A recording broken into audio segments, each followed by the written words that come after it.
And Friday evening, once again, we are back for another episode of Settle the Scores. Here to settle the scores, as always, on Friday nights with our Colorado Rockies. Thank you all for tuning in and looking forward to the show tonight. Thank you all for holding out for a couple minutes. Excuse me. But looking forward to it and glad to have you all on here tonight. And, in fact, last week, just to start with this is where I left off last week. The last question we had last week was about favorite purple things. I've got my, I don't have my Rocky stuff yet, but I got the next best thing. Got my Purple Rain shirt here. Party like it's 1999, and the Colorado Rockies are hitting like it's 2007. We've got, coming into tonight, we've got a nice long winning streak here. Your team has not lost since the last episode. Currently got a score check here. They're currently up 4-1 in the second over the San Francisco Giants. So a lot of excitement going on tonight with this team, and looks like we're in the midst of some more. Feltner on the mound, so I'll be coming in with regular updates throughout the evening with regard to the game. But yeah, no, it's been a really impressive last few days for the team. We've got fantastic offensive production. They've scored 5 runs or more in most games. Only scored under 4 in one. They've got very strong production on defense, which has been nice to see. It's been very helpful to some of what they've been dealing with so far this season. But they had some nice success and a little bit of luck, but it's some really strong success from some of their relievers this week. Had a couple of, strong performances from Beeks. Had a nice game from Kinley the other night, Lawrence. So really multiple facets of the game are really clicking now finally for the Rockies. And it's got them sitting right now at 15-28, which obviously doesn't sound like an exciting record, but compared to where they were last week, they're definitely in a more preferable place right now. So, and honestly, I think that just to start off with a little bit of bridging the gap between last series and this series, I think this is going to be a good litmus test this weekend, this series against San Francisco for the Rockies. They're playing at AT&T Park. I think it's still Oracle Park. And they're sitting there with a good luck of the last few days with regard to their pitching. Some of their pitching metrics and their pitching measurables, if you want to call it, are still just not looking great. They're still averaging a little under 5 walks per 9 innings. They're still hanging out around 7 strikeouts per 9 innings, both of which are among the bottom 2 in the National League. So I think they're getting some luck there that they're scoring and their defense is bailing out some of what is still not great results from the pitching so far. Hopefully that can turn around, but as long as it stays the way it is, I'm struggling to see exactly where the long-term success and sustainability from this is going to come. But for now, we're going to enjoy it. Keith's coming in. How you doing, Keith? Glad to have you here this evening. Says, what's up, Scoops? What was the change that has them on this winning streak? It's kind of amazing figuring how bad they were looking. Yeah, so I'll dive right into that because I was just kind of alluding to some things. First off, they've had a remarkable run consistently, finally, of offense the last few games. They've scored 34 in the last 6 games, which has been helped a lot by, my guy Doyle has really gone on a tear. He's got an on-base percentage of almost 460, which is just unheard of. Same number of walks as strikeouts, has stolen 4 bases. has scored 6 runs just himself in these past 6 games. He's had a fantastic game, but they're getting contributions up and down. Ryan McMahon added a home run. He's had a very low strikeout rate, which has been good to see. He's hitting 375 with a 400 OBP. Ezekiel Tovar has had multiple home runs. He's stole a base, and he's hitting at a 308 clip for those who rely a little more on the batting average and the more traditional metrics. So just up and down, they're getting really solid production. Tovar has been really nice with his defense. In particular, he's been a standout for me the past week, kind of helping really give some visions as to what a long-term future with him at that position. Obviously, a critical position for defensive success. What that could look like with him long-term. Blackmon's actually probably been the one who I wouldn't say most concerned about, but probably the one who offered the least this past week. Obviously, Jordan Beck is now up. He hit his first home run, stole his first bag. Haven't seen him take a walk yet, but the batting average and the power numbers are so far bearing that out for him. So there's been a lot to appreciate on both the bullpen side, as I mentioned, and now the performance up and down the lineup that we're seeing, which is something that I think we obviously are hoping on can be something that they can build off of going forward. And I think, again, going back to what I was starting to say, I think playing Oracle Park against the Giants this weekend, I think is going to be a strong litmus test for what the sustainability of this actually is. Oracle Park is known up there with what was formerly known as Safeco Field. I think it's now T-Mobile Stadium, where the Seattle Mariners play, up there among teams or parks that are most pitcher friendly.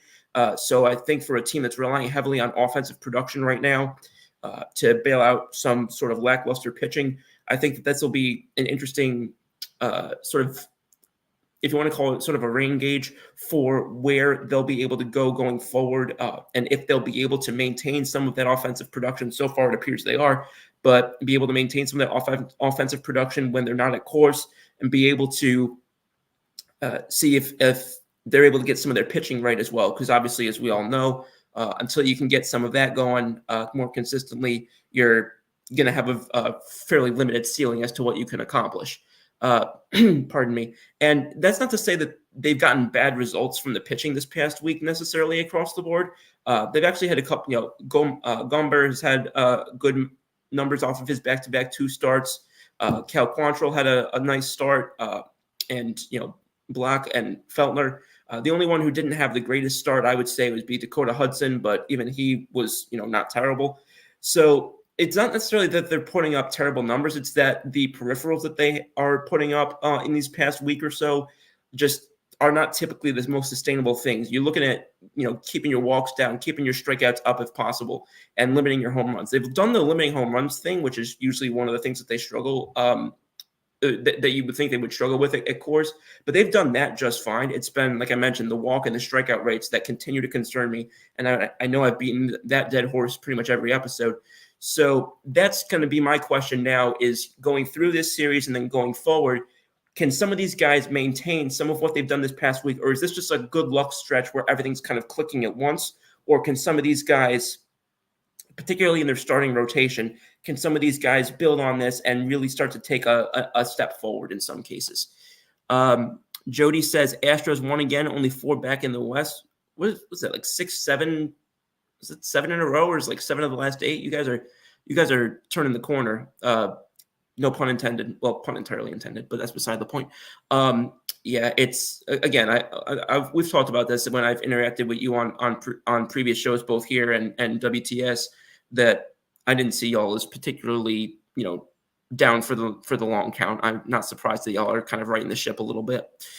That being said, just looking at kind of where things are at, and I'm going to talk a little bit about Colorado's past few days, and then I'm going to jump into a little bit of what's going on around the division, kind of keeping the eye. They say know thy enemy. They're kind of keeping the eye on what's going on around with some of the teams that they're competing with right now, and actually looking more competitive with now than they were for a period of time, which is nice to see.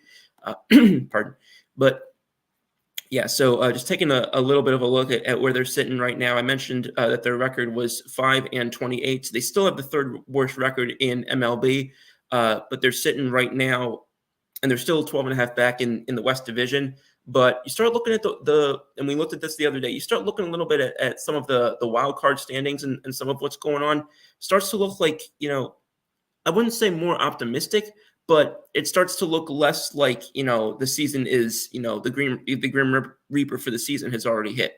Obviously, like I mentioned, on a winning streak that's could reach 8 games, and then again, it keeps coming back to me because I'm not doubting what they're able to do with these young players. I'm not doubting Tovar as much as I may have been, but particularly on his defense. So I think it's just for me going to be dependent on how are they going to be able to have one or two of these guys take that step forward. Because if they can, then I'm looking at the teams around them right now in the NL wildcard that definitely think that they're better than Miami. But I'm looking at even the Cardinals. I'm looking at the Cincinnati Reds. Those are teams that I think that this team has the ability to overtake. I definitely like their lineup better than both. If they're and then now again, San Francisco is obviously several games ahead of them, but they're playing them tough right now. So I think that if you start to see a little bit more of this, go on for a little bit longer, I think it's going to be not easy, but I think it's going to be more plausible to kind of start to talk yourself into, is this a team that could be a WC3 at the end of the season? Keith says, do I think the Rockies catch the Giants? I think that, I'll put it this way. I think that they can. I think that they've got the and keep in mind, since we're talking about going around the division, Young-Ho Lee, one of their best, one of the biggest acquisitions in recent memory for the Giants, just went down for the year with surgery. I'm going to talk about that in a moment. But Young-Ho Lee is now down, and that is a significant loss for that team, both on the field and at the plate. So you take that out of a team that already wasn't, leaps and bounds ahead of Colorado. I don't think it's out of the question that they can catch San Francisco at all, especially with the fact that I don't think San Francisco's pitching is much terribly better than Colorado, and they're at a pitching-friendly stadium where Colorado plays in a sandbox. So I don't think it's necessarily the most incomprehensible thing in the world for that to be an outcome that we see. In fact, against teams that currently have a winning record, the Rockies actually have a better record right now against those teams than the Giants do. Giants are 3-13 against winning teams. Rockies are 5-10. So it's close, but the Rockies actually edge them a little bit. So that's another interesting dynamic. Scoops, hey Scoops, hey Professor Kirkpatrick, how you doing, sir? Looking at their schedule next month, besides the Dodgers on the road, Athletics, Phillies at home, Guardians and Reds. Could this winning weather contagious and Rockies, and could Rockies get close to 500 by next month? Could this winning weather contagious? If I'm getting what you're saying correctly, like do I think that they can build on this and improve their record up to closer to 500 by June? I think is the question I'm getting. Looking at their schedule, in fact, I'm going to pull it up real quick just so I can, because I unfortunately don't have the whole thing memorized. I am working on it, but don't have the whole thing memorized right now. So Oakland in Oakland, I will say, I think Oakland's playing teams a little bit tougher than they expected. So especially going to Oakland, I know that, Oakland has been the meme of the last 2 years, and I know John Fisher is a historically putrid owner.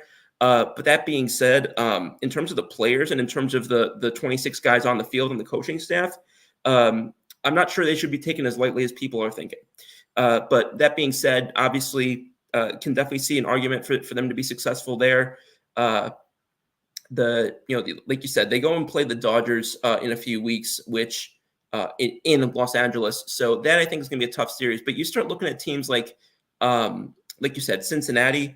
Afterward, St. Louis after that. Cleveland, I could go either way on because Cleveland's actually started the season pretty well. It's just a question for me of whether they can maintain that. And then Philadelphia, obviously, is a team that seems to just be very streaky. They seem to, they look like World Series contenders 1 minute, and the next minute they look like they're going to be continually around the 500 mark.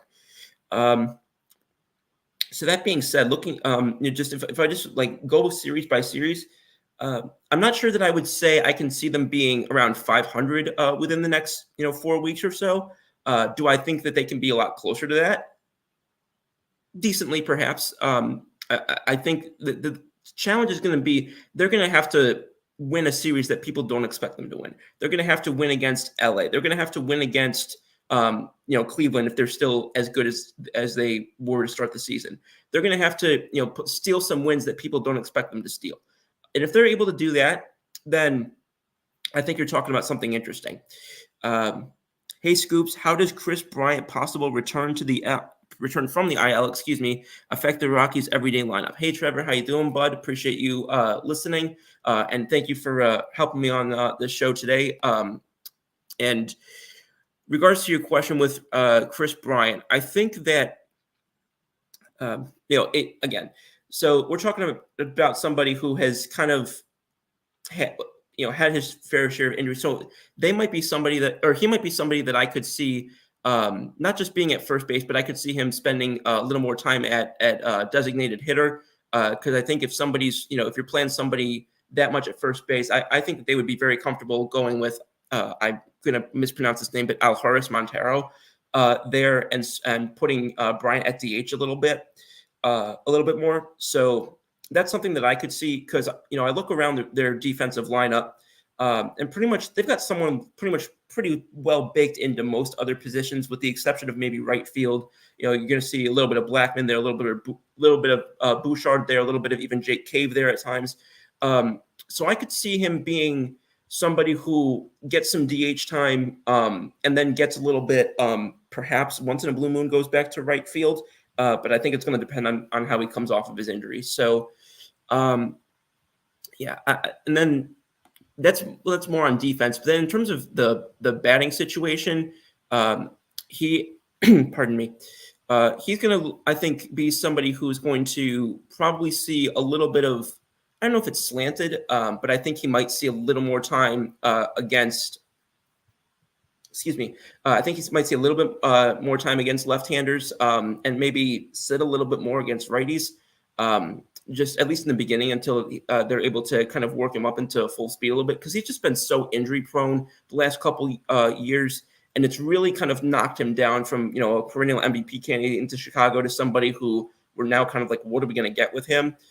So that's something I could see as well is kind of either trying to ease him back in or just not having him in as prominent of a role as maybe they once did.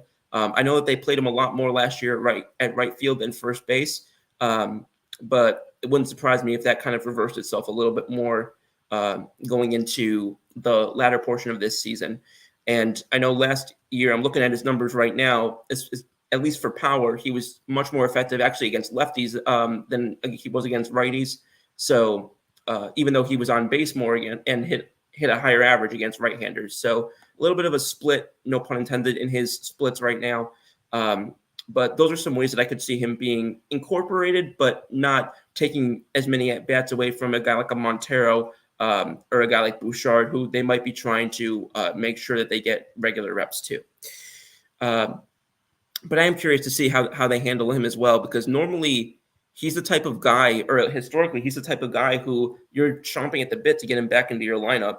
And I wouldn't be surprised if the Rockies are looking at this now and saying, I'm not so sure or what to expect from him when he comes back. And I'm not sure that some of these younger guys, I want to take the bat out of their hands with a certain, to a substantial extent, because that's going to be part of their development. That's going to be, and for all we know, Bryant could get hurt again a week later, and then we're right back to where we were at. So I do think you'll see slightly less playing time for him, and I think you'll see a little bit less time in the field for him than you have recently. They started DHing him more last year, and I think you'll see that continue.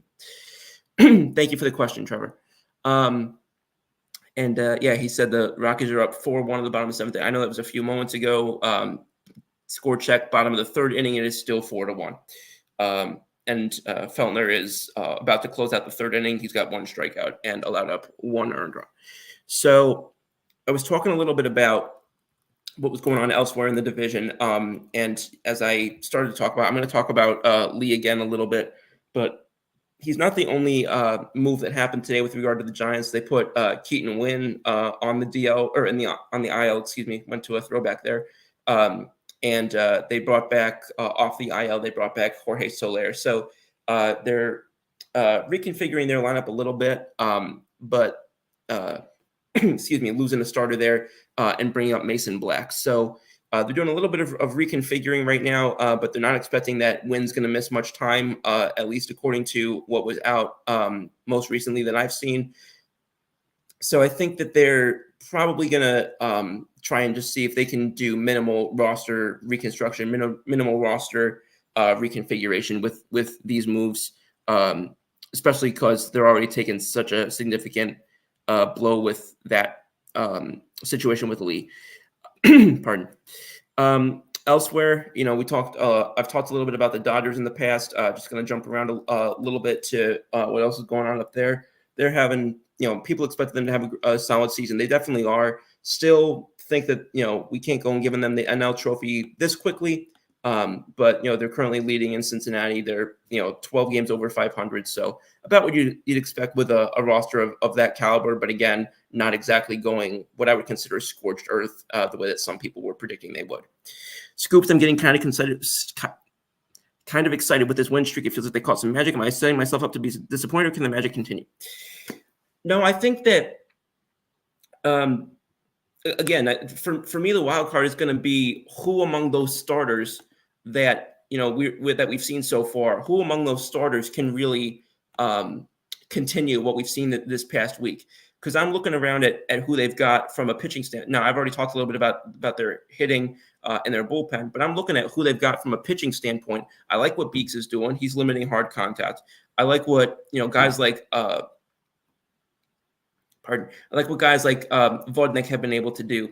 I like what guys like Block have been able to do. But I'm looking around a little bit more at some of the guys who are more in the rotation, and I don't know a ton about what to expect from the Quantrells, from the Gombers. Even Feltner tonight, he's pitching well, but he might have given up some of the hardest contact of anybody in their rotation.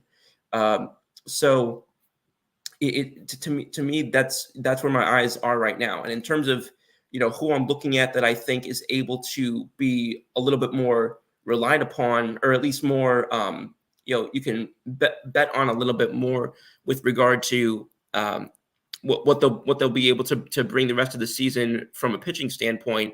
I'm looking, Vodnik is probably, even though he's young, Vodnik is probably the one that I'm able to dream on the most, because he's not letting them get the barrel on the ball at all. He's let two guys get the ball on the barrel, and he's now into over 100 plate appearances that he's faced batters. So he's really coming on impressively. He's not letting them get the ball up in the air. He's given up, in terms of the contact he's given up, it's fairly solid at times, but it's not doing much damage for him. It's going right to places where it's not going to affect him too badly. So I want to see what he can do going forward, but he's got to be joined by somebody else. You got to get somebody from one of those other guys, and I think probably, if I'm looking at it from right now, might be able to say that I think that it's probably Feltner is the most likely so far, just because his expected stats are slash line, is the most impressive. He's the expected line that batters have against him: 235 average, 290 on base, and 370 slugging. So that's the best out of all those four starters across that line.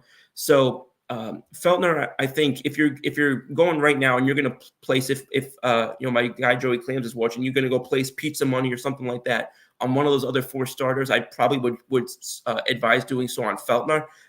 He hasn't been the one with producing the best results thus far of the four, but I think that based on what I've seen in terms of the contact he's given up, the swings that he's getting batters to make, or the swings that they're not making, I think that you're looking at somebody there who might see a little bit improvement of appreciable success in the coming weeks if that current production holds up. So, but yeah, so that's really my question there, because I was talking earlier. I mean, I really like what I'm seeing from Nick Mears. Talk about somebody who's not giving up hard contact. He's in top percentiles among all that. The Rockies actually, as a whole, are giving up top, or when I say top, I mean the best, not the highest number, but top 3% of Major League Baseball in limiting the barrel on the ball in terms of just guys making that type of contact. They're limiting it extremely well. They're limiting their expected guys getting on base in contact extremely well. What they're really struggling with right now is the fact that they're giving up just the soft contact, really. The balls that the bloopers, if you want to call them that, they're giving up more of those than their actual metrics say that they should be. So I think if those start to even out a little bit, you might see things start to go in a more appreciable direction. But that's going to require, and it's not just the guys I point out. That's going to require improvement from guys like Kinley, improvement from guys like Freeland, Molina, who have low percentiles and everything from the expected stats that I mentioned, the hard hit contact, the exit velocity, all those things are that kind of go into projecting how hitters or pitchers are going to do over a longer stretch of time. All those things, those are guys who really need to be improving it more so, I would say. In addition to wanting to see one of those starters take the next step, I need to see those guys come back up a little bit, because you can't have five guys, kind of in that situation where they're, that low, and it's going to kind of neutralize a lot of the success you're getting elsewhere. Austin Gomber, despite his win-loss record, has improved his ERA and his WHIP. Can he turn his improved numbers into wins? So looking at Gomber so far, he's kind of been a little bit around league average, I would say, in terms of the expected numbers he's given up. He's letting them get the ball too high in the air, and part of that is because of they're getting the barrel on the ball almost 10% of the time. So in doing so, like again, just it's hard contact that he's given up. He's getting a little bit lucky with his results right now, but he's somebody who he's on the flip side of what I just said about Feltner. I could see Gomber's numbers going in a little bit of a more negative direction for his from his vantage point. He's doing it. He has an odd situation going where he's not giving up a ton of hard contact, but when he's giving up a hard contact, it's really hurting him. And so I think that you're going to be looking at a situation where he might not be letting a ton of guys on base, but he's got to be able to maneuver these at-bats in a way where he's not putting himself and his team in as much danger, because that was his issue when he first broke into the league. So he's got to be able to put himself in a position where some of that is not going to be hurting him as much. He's not getting guys to swing and miss. His fastball velocity is atrocious. It's averaging under 90 miles per hour. His pardon me. He's not getting guys to chase. And that's just a terrible combination when you're letting the barrel get on the ball. So I'm not as high on Gomber's chances the next few or over the next period of time as much as I am on others. That's unfortunate, but he's not somebody who I would be. He'd probably, of those four, where I said Feltner was the one I'm probably the highest on, Gomber is probably the one that I'm most cynical on in terms of his numbers into wins. But also, I do want to caution, and I've said this about the win-loss record before, the pitching win-loss record, similar to the save statistic, but the pitching win-loss record is becoming increasingly meaningless. I hate to put it that way, but it's just what it is. These guys, first of all, a lot of pitchers are barely getting, some of them are barely getting to 6-7 inning. A lot of guys, just because, guys are going to the bullpen, there's more relievers that are pitching. They're pitching for longer periods of time.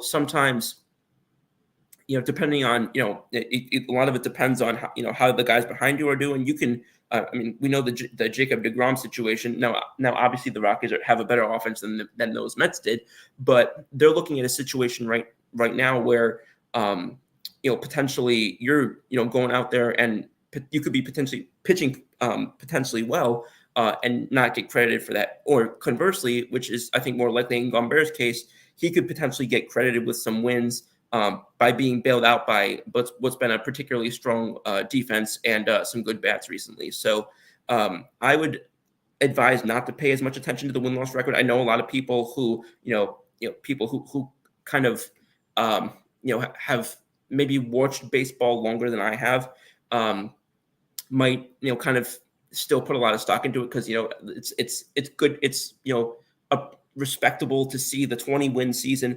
People look back to, the Clemens years. They look back to Messina. They look back to, Glavine, Smoltz, those types of guys. And they're looking at the wins, they're looking at the saves. Totally understandable, totally respect that. And, can never take away what those guys did. They're all-time greats.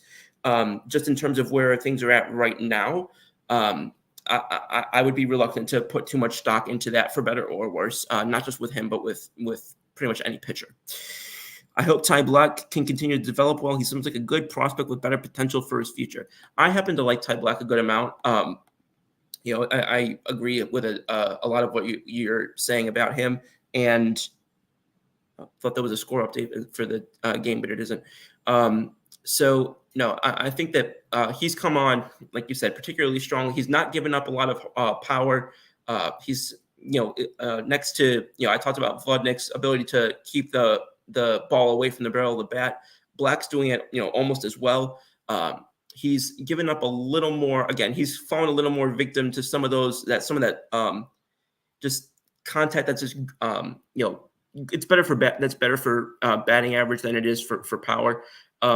So I think that where he's at right now, you might see his numbers regress a little bit compared to the way he started. But again, that is just a statistical thing for the next foreseeable future. I'm not anticipating that it's going to do any sort of significant damage to his long-term development.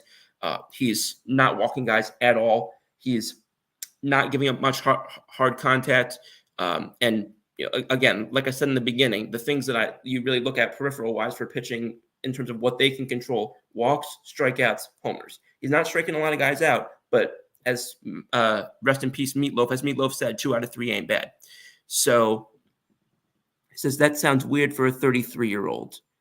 I'm not sure who the 33-year-old is. I might have missed a message somewhere, and if I did, I apologize.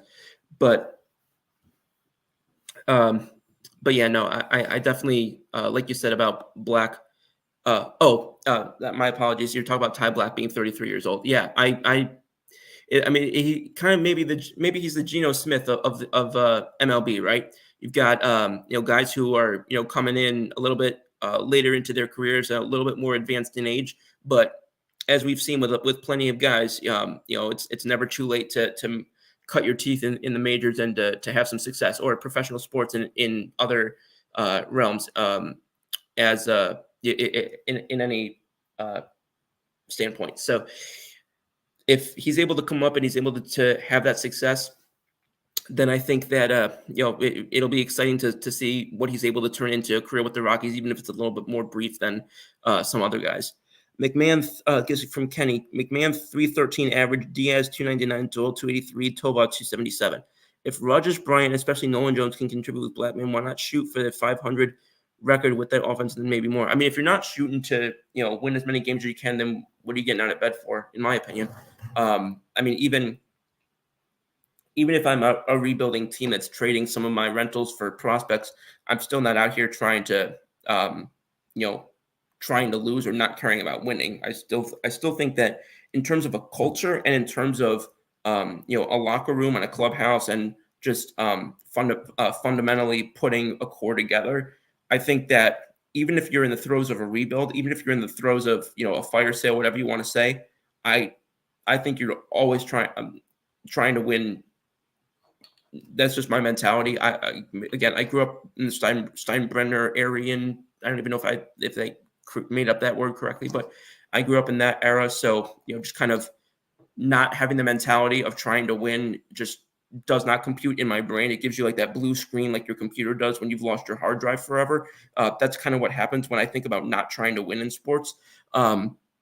So yeah, no, I think you definitely, if those guys start to come back, if Jones can get right, I know we've talked about his struggles recently. But like you said, if those guys can get right, and if some of the arms that we've mentioned can sort of start to either turn around or take another step, you definitely should do that. And I wouldn't. The one thing I will say is I don't know that it would get to a point that it could get to a point at the July trade deadline where I would be a buyer. But it could be a level where I wouldn't say stand pat, but find sort of like a middle ground. Like maybe you're looking at like I know some teams have done this recently. I can't pull one off the top of my head, but you're moving off a couple of guys that you don't have under control for more than the next year, but you're not trying to move them for guys who are 17 years old who just came over from the Dominican or wherever. You're looking at trying to get these some guys who they might not be major leagues yet, because it's really hard to get major league deals done if you don't have like high end talent. But guys who may be controllable, but who are more near term ready to make an impact, I'll say, because I don't think it's a terrible idea to try and do a little bit of both. We've seen teams do that in the past. And I know that several guys that they have, we talked about the two catchers, Elias Diaz and Jake Stallings. Jake Cave is the other. Those guys are all on expiring contracts. So those are guys I could see them potentially moving, or at least one of the catchers. If they're doing well, I could see them try and keep one of the catchers and move off the other one, potentially. Jake Cave, I think that just with the young players that they have, I could see Jake Cave being a guy you move either way. But I definitely, if you can go, if you've got like a team that's shopping a controllable pitcher out there who is not fly ball happy in terms of the what kind of contact he gives up, then I don't see any reason why you shouldn't take that swing. If you're Bill Schmidt, if you're Monfort, whoever it is, I think that you'd be doing yourself and your fans and your organization, your roster, everybody affiliated with your operation, I think you'd be doing them a disservice to not explore doing that. Now, granted, if they're not able to go and take that step, and they're not able to get closer to maybe within, I won't throw a number out, but within a reasonable number of the wild card, then I could see perhaps maybe you just do the soft sell type of thing. But I just like for example, we saw the Miami Marlins, and here I go buying into the Miami, and every time I've bought into the Miami Marlins, they make me look like a student for it, because a couple of weeks ago, I praised them on this show, pretty sure it was this show, for the fact that they when they made that trade a couple weeks ago, that they looked like they were making a move to show that they weren't tanking on this season. They were just sort of retooling their roster. And sure enough, a couple days later, you have one of their head honchos come out and say, we're not anticipating being contenders this season in early May, because this wasn't in the last few days. This was a week or two ago. So, and that cuts to a larger problem with Major League Baseball, which I'll go into another time perhaps. But the fact that a team is doing that, I hope that the Rockies don't end up doing that, because I can only imagine how terrible that's going to be for morale, both inside and outside the organization. I can certainly see why this current regime led to the departure of guys like Derek Jeter and respected baseball people like Kim Ng. And I hope the Rockies don't follow that route, because they finally are getting modicum of respect from a couple of different places for some of the player development positives that they've had recently, for a couple of the moves that they've made recently. And I feel like that would just be Plaxico bursting yourself if you just go ahead and do something like that just sends a message of a white flag to your team before even the All-Star break. It's one thing to do it at the It's one thing to do it at the break or the late July, which I still don't love it then, but it's one thing to do it then. Doing it before Memorial Day that's a terrible move in my opinion. Pardon me. I'm going to get into more content in a moment here, but being about halfway through the show, I want to take a moment to shout out someone very important to not only this show, but to all of our shows here on Rocky Mountain Sports Network, and tell you all a little bit about our sponsor, Morgan Trinkets. With over 33 years experience, they are your headquarters for Southwest pottery and jewelry, as well as estate gold at wholesale prices. Started in 1990 and once a nationwide company, they now do shows exclusively in northern Colorado and southern Wyoming. All their gold is real gold, 10, 14, or 18 karat gold, and all their silver is sterling silver. How do you find Morgan Trinkets? On Facebook by searching Morgan Trinkets today. If you catch Morgan Trinkets at one of their shows, they take all major credit cards. And on Facebook, they take PayPal, and all orders over $50 are shipped free.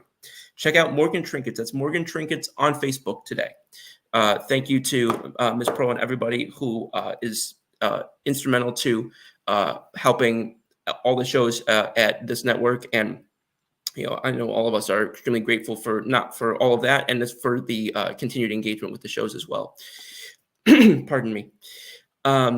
So moving forward off of that,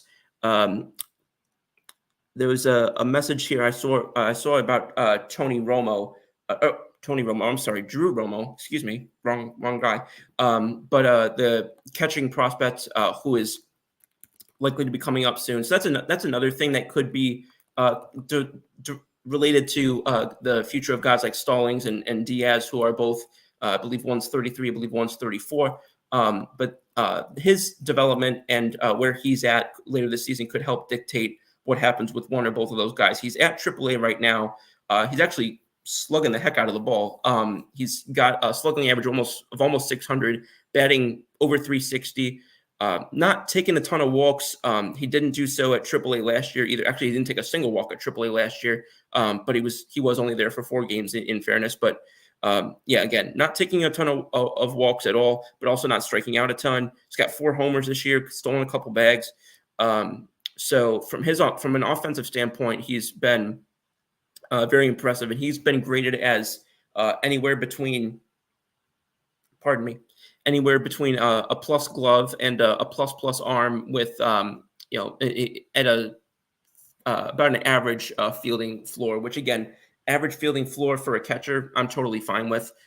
Definitely want to have some solid defense there. Obviously, anybody who's watched somebody like Gary Sanchez in the past few years play behind the plate, how much nicer it is to see somebody like a Trevino back there who knows about pitch framing and knows about the defense importance back there. Now, I don't know how long-term his power is going to hold up. His power was not part of really his calling card in his scouting reports, but it is so far been a decent part of at least his time at AAA. It's kind of come on a little bit more than had been a part of his past stops at AA and below. His slugging kind of hung out a little more around the low 400s there. So I'm not sure that I really would expect it to stay anywhere near as high as it is now, but for the production he has, you got to give it credit where it's due. The Rockies are now in the bottom of the 4th inning, by the way, and they are currently up 4-2 against San Francisco. So San Francisco scored a second run. Say that 3 times fast. But again, right now, still seeing nice things, it seems, so far from Feltner, and hopefully that is maintained. I would obviously love to be able to, after the comeback on the show last week, I would obviously love to have more updates for y'all positively. I don't think the game's going to be over by the time we're on this show still, but hopefully would love to be able to keep talking about more positive live updates with you from the Colorado Rocky game. Scoops, what is the next prospect that you could see being called up by the Rockies? Trevor, first of all, thank you for that, and again for your help. In terms of where we're at right now, just kind of looking at their depth chart a little bit, because I think some of their higher ranked guys are still a little bit of time away. But just looking at what's going on down in Kirky, I think that I think you're looking at perhaps somebody like we already talked about Romo. I think that just based on what his ranking is, I'm not sure if you'd see him because of Tovar, but maybe a Carreras could be somebody that we see. He was ranked 23rd among their prospects this season. Pardon me.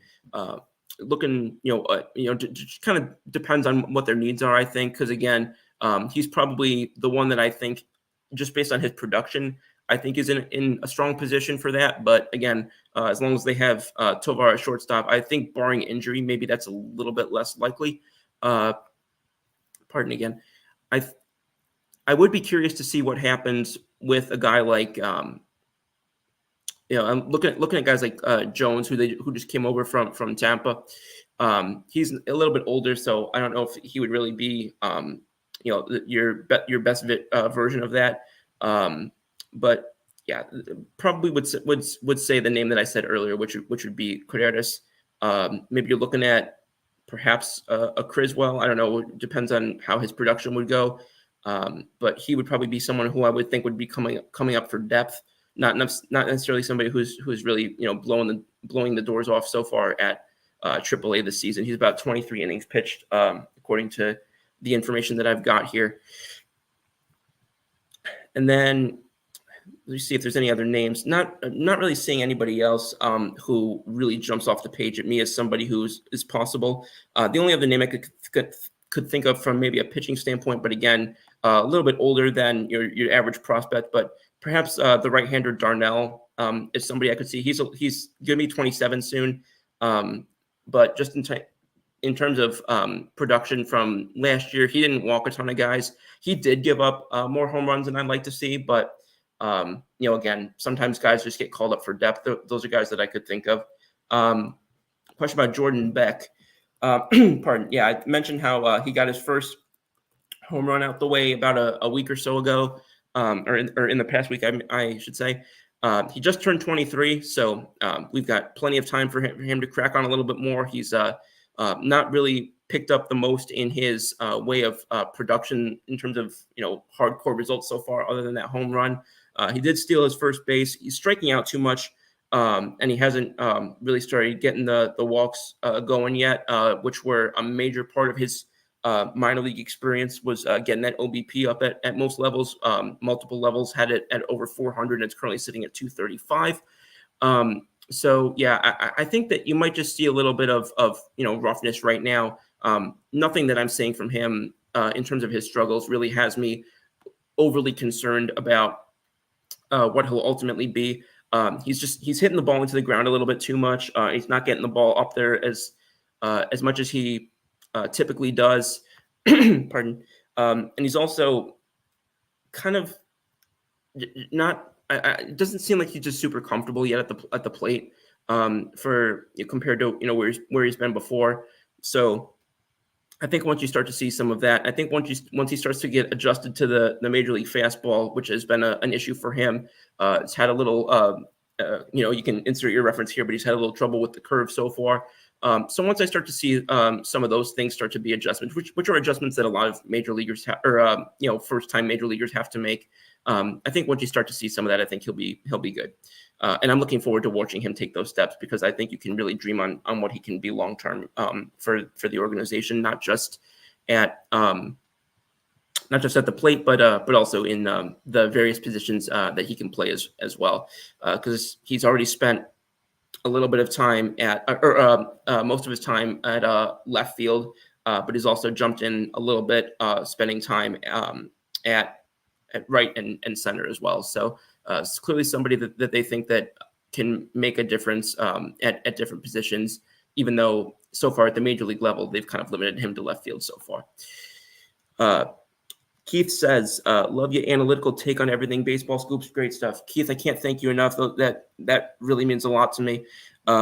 It's obviously, can't thank you all enough for, giving me the opportunity to come on here and talk about this stuff. I'm really enjoying it. And I'm finally, hey, we're talking about a winning team right now, man. It's it's not how, it's how many. And right now we've got 7 wins consecutively, and we've got a current lead right now against a team that I think is a very strong indicator of positive results if we're able to snag a win or two there in San Francisco. I mean, I'd love a sweep, but I'm just saying, kind of just thinking about things from a more measured standpoint. I think that, hey, who knows? I mean, come on next week. I'd love to be able to say that we're talking about a continued streak going forward, and crazier things have happened. I mean, hey, there's plenty of teams that translated early success that was unforeseen. I mean, how many people in the last couple of years did a ton of people have Philly going where they did a couple of years ago, or Arizona? I'm not saying that you can think about this team going to an NL championship, but I'm saying that I think that all it takes is a couple things to go right, and you can really start taking a step forward as a franchise. We saw teams recently. Atlanta is the first one that comes to my mind, but we saw teams take steps earlier than people expected, and it really paid off. So if we can just get things to go, as I've been saying, things to go right from the top down. If we can get things to continue to go right with some of these guys, if we can get guys like the not just Romo, but some of the other young guys to come up, particularly on the starting pitching side. If we can get a Feltner and other guys like you mentioned, I think it was you who mentioned Gomber. If we can get these guys to start to move forward, we could be having some really interesting discussions about this team in the next couple of months. And I would be very excited to see that manifest, because I remember a couple of years ago, we were watching the team winning 90 some games. And, thinking about finally, after a team that seems to always have more talent than the results that it puts forward, finally looked like we're going to start to see some real success there. And I'd love to see this kind of be the sort of the ground floor of it, if you want to say. Keith says, love it. Nice to have this winning streak. Absolutely is, man. I'm really excited about it. Never thought I'd see the day when I'd see more Rockies wins in a week than the Yankees wins. But you know what?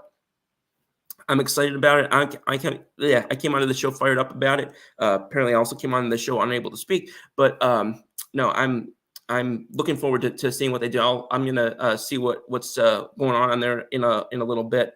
Fortunate for thank you to MLB TV for giving a guy up in New York an opportunity to watch those games.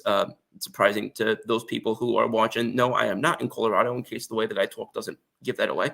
But no, I'm think that over the next few series, I can't wait for that series against LA and kind of see how they match up against a real powerhouse. Obviously, you still want to see wins against Oakland, against St. Louis, against Cincinnati. You obviously still want to see those series go well, Cleveland.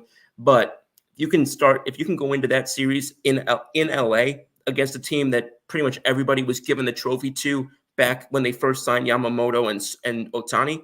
If you can go in and you can make some noise against them, even take one game and be convincing or competitive in the other two. Ideally, win more than that, but at least win one game and be competitive in the other two. All of a sudden, if you're gonna make people talk about you, because right now people, everybody wants to talk about LA, everybody wants to talk about Atlanta, everybody wants to talk about.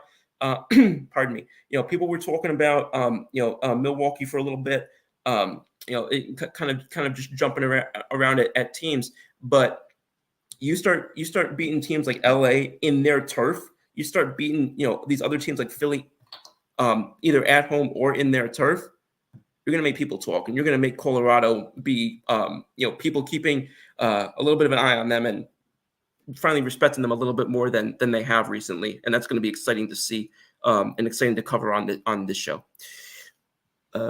Not seeing additional message comment at this time. Pardon me. I'm going to give you all another update real quick just before I get into some of the sort of more wrapping it up dynamic. But as of the last check, I know Trevor updated me at the 4-2. It is still 4-2 according to my update here in the bottom of the 5th. Feltner is still pitching, and we've got Soler up the plate. So that's the update for y'all who have been waiting on another update on the game. I know we started a little bit late, so I was comfortable going a little bit late, but I'm also going to try and stay as close to the 1 hour as possible. So I'm going to wait a little bit longer and see if anyone else has got comments right now, but I'm also going to take a look at something that happened earlier today that I think just has to be talked about because, again, it's NL West, and it's just significant to Major League Baseball in and of itself. So we all heard about, unless you've been living under a rock, you've probably heard about the Shohei Ohtani, the whole gambling thing with Ippei Mizuhara, his now former right-hand man, if you want to say, because he kind of held multiple different roles. There's reports that came out today that his former teammate in Anaheim, David Fletcher, was also involved in placing bets that were linked to Mizuhara. So again, that's the only update we have right now. And I'm not going to be one of these people who goes on and speculates about, what does this mean about this? What does this mean about that? Because again, speculation is part of analysis and things of that nature. But when it comes to legal implications and when it comes to whether someone's guilty or innocent of something, I really don't like predating or getting ahead of the facts on that one. So at that point, I just did want to share because obviously it is relevant to the NL West and to Major League Baseball itself. That is something that is going to be more is going to be coming out probably in the coming days about that. That whole situation about what Fletcher's involvement with Mizuhara is. And then I'm sure obviously we'll be hearing plenty about, what did this, how did this connect back to Ohtani? Did he, what was his whole connection to this, if he had any at all? So that is something that we'll be, I'm sure, checking in future shows on updates on that. But just something that I wanted to make sure that I mentioned with regard to relevance to the division. Pardon me. I'm not sure if I clarified earlier the Lee injury that was going to be keeping him out for the season. He's got a torn labrum in his left shoulder, just to be 100% clear on what that was, because I think that I went away from that and then just wanted to make sure. But yeah, as of right now, just kind of looking toward the next couple of days, going to do a preview a little bit here toward the rest of the series. We talked about some of the pitchers that we've got going on right now, and Feltner pitching tonight. The next couple of days, we've got the matchups. We've got Block going tomorrow. We just talk about him a little bit. He's got a nice first couple of games going. He's got a 3 ERA, 7 strikeouts. Next game, that's going to be really interesting for me to watch. Dakota Hudson right now, we talked about win-loss record. He's 1-6. He's got an ERA over 6 at 6.13. So again, pitching at a place like Oracle, and going in a series like that with the lineup that they have, I want to see how a guy like Hudson looks. Obviously, I'm enjoying what I'm seeing from Feltner, and I'm enjoying I'm looking forward to seeing a matchup tomorrow between Black and Kyle Harrison, who's had a very strong season so far. 3 ERA under 3.5, 45 strikeouts. But Hudson is somebody who I think if he's going to really put himself into any sort of conversations about being an effective starter, going forward for the Rockies, I think it has to start with success in games like that.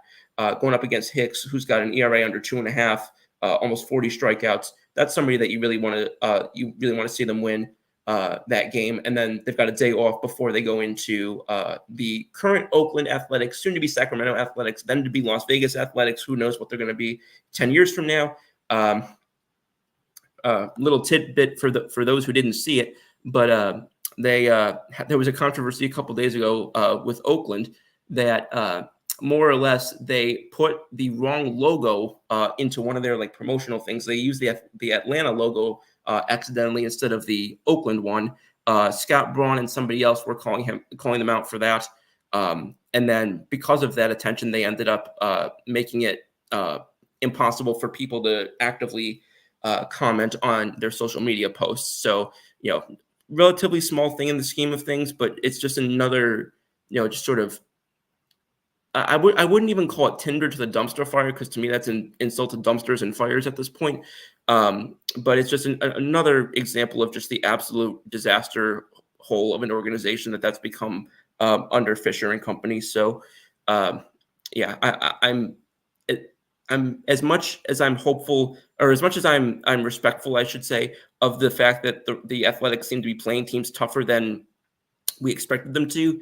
That is not a series that I would be super That's a series that I would definitely be expecting Colorado to win, and hopefully win pretty convincingly, because I do believe that they have more talent on their roster right now than does Oakland. Got one more score update. This is as I mentioned before, bottom of the fifth. It's 4-2 Colorado. We did, as I mentioned, start a little bit late, but just having eclipsed the 1 hour mark. I'm going to get through the last couple of comments here. Keith says Ryan McMahon 2 for 3 with 2 RBI. Love to see that. Wish that was back when I had him on my fantasy team a few years ago, but that was before he got really good. But we'll take it this year, obviously. He said this will be the Rockies' last time in Oakland at the Coliseum. Yeah, I don't know. It's Oakland's just so bizarre to me. I could do a whole episode just on the Oakland situation, but that's just such a bizarre situation to me. I feel terrible for the fans over there. Feel terrible for the employees over there, and obviously I don't mean like the really, really, really like high up guys. I'm talking about like the people who have been, like Trevor May said on his podcast, the people who are going to be out of positions or at least going to be in flux because of all this. Just very disappointing and disheartening situation over there for those levels of people, and I obviously have a soft spot for them. Keith says earthquake game I was watching.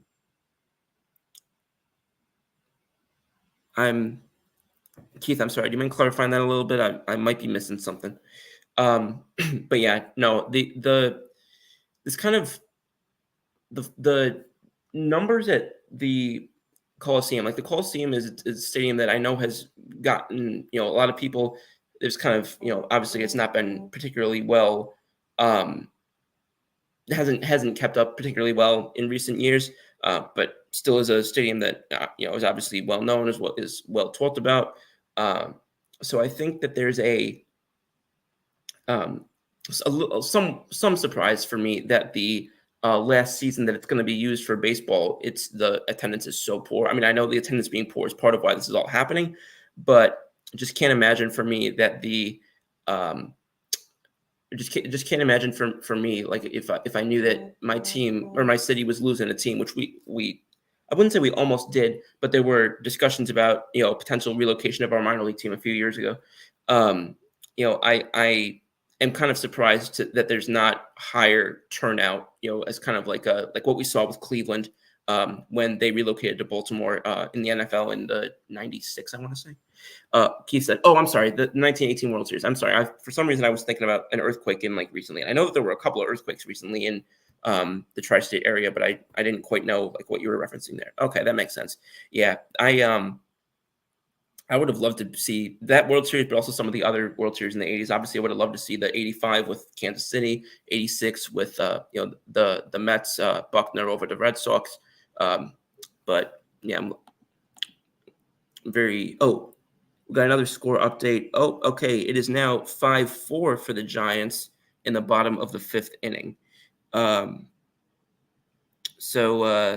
Okay. As I'm about to sign off, we got now a deficit for the Rockies. So hopefully we turn that around. But yeah, it is now a 5-4 deficit. This is a Tyro Estrada home run that scored Lamonte Wade Jr. and Jorge Soler. So not the happiest note to wind up on, but seeing no further comments at this time, I'm going to just say, guys, thank you all for coming on tonight. We had a lot of activity from we had, Kenny, the professor on here. Appreciate that. Keith and Trevor, always active. Thank you all so much for that. Trevor, thank you for your help. Jody was on. So I really want to thank everybody who was, active tonight.